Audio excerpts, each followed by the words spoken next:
Well, in this graph, we can see the sales figures for domestic, Europe, and international for the whole year.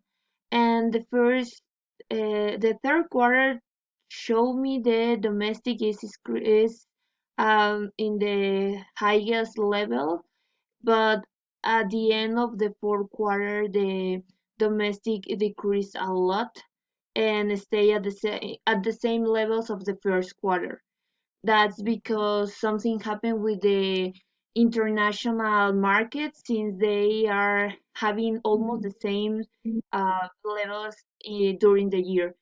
And Europe is having established levels like around 30 and 35%, and the sales are increasing a lot for the other markets.